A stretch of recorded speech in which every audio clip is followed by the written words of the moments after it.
The notorious Chakri prison just east of Kabul.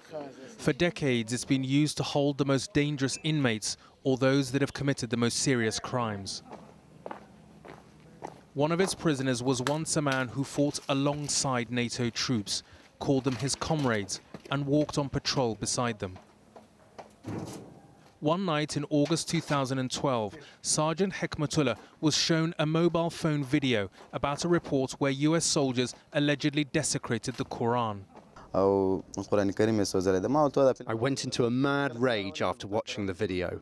I went to my base where I was supposed to go on patrol, but they were playing cards. I took my weapon and started firing, killing 3 and wounding 2.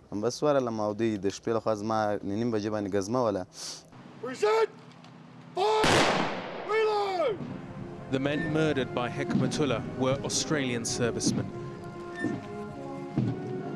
Private Robert Pote, Sapper James Martin, and Lance Corporal Stepan Milosevic.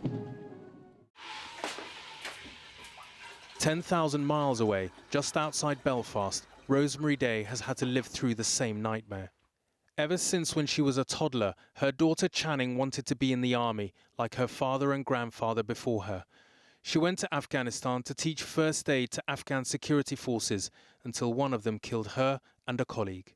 You keep thinking to yourself, they could have it wrong. You know, maybe it's not Channing.